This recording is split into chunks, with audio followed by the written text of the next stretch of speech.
ఒక పత్రికలో Visakhapatnam knowledge economy ఏఏ హబ్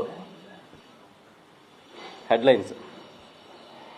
తండ్రి కొడుకులు పారలు పట్టుకుని మట్టి తీస్తున్నారు. ఇంకొక పత్రికలో Visakha economic region global economic hub. ఈ ఎకనమిక్ రీజియన్లో సమగ్ర అభివృద్ధికి ప్రణాళికలు. చంద్రబాబు నాయుడు గారు నిన్న విశాఖపట్నంలో మీటింగ్. 9 జిల్లాల కలెక్టర్లు, అధికారులు, పెద్ద పెద్ద ప్రజెంటేషన్లు. రోడ్లు నిర్మాణం, రైలు మార్గాల నిర్మాణం, పోర్టుల నిర్మాణం, విమానాశ్రయాల అభివృద్ధి, లాజిస్టిక్స్ ఎలా చేయాలి, టూరిజం ఎలా డెవలప్ చేయాలి, 40 కిలోమీటర్ల రేడియస్ సముద్రం చుట్టూ ఉన్నదంతా కూడా టూరిజం సిటీగా మార్చాలి, గ్రోత్ ఇంజిన్లు, గ్రోత్ క్యారిడార్లు, గ్రోత్ డ్రైవర్లు, ఇవన్నీ ఇవాళ పత్రికలోనే ఉన్నాయి. మీరు ఎవరైనా కావాలంటే సరదా చదవండి. 2024 నాటికి $52 బిలియన్ ఉన్న విశాఖపట్నం గ్రోత్ రీజియన్లో, యాపోని ఎకనమిక్ రీజియన్లో జీడిపి 2032 నాటికి $125 నుంచి $135 బిలియన్ వెళ్తుందంట.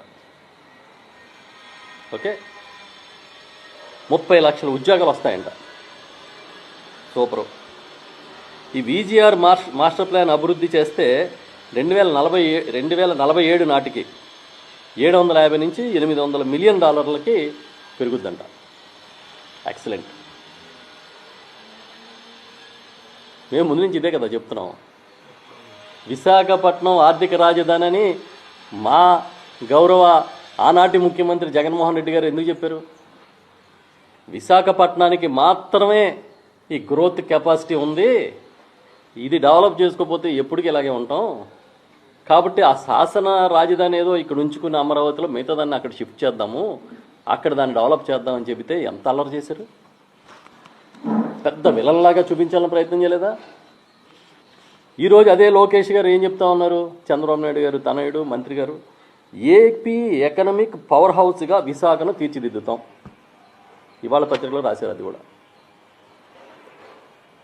మీరైతేనేమో విశాఖపట్నాన్ని పవర్ హౌస్గా తీర్చిదిద్దినట్టు, మేమైతే మా గవర్నమెంట్లో సునామీలు వచ్చేస్తున్నట్టు.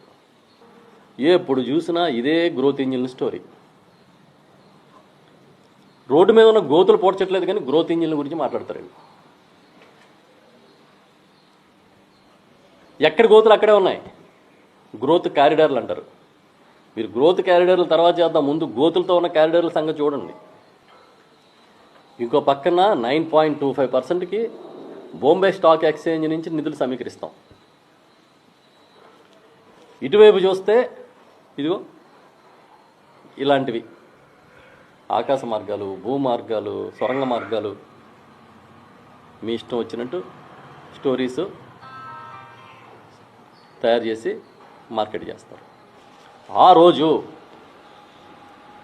ఇదే బెవరేజెస్ కార్పొరేషన్ ద్వారా నిధుల సమీకరణకు ప్రయత్నం చేస్తే తప్పుపట్టిన మీకు ఈరోజు చేస్తున్నది తప్పని ఎందుకు అనిపించడం లేదు? ఆ రోజు ఒక రాజ్యాంగం, ఈరోజు ఒక రాజ్యాంగం అమల్లో ఉందా?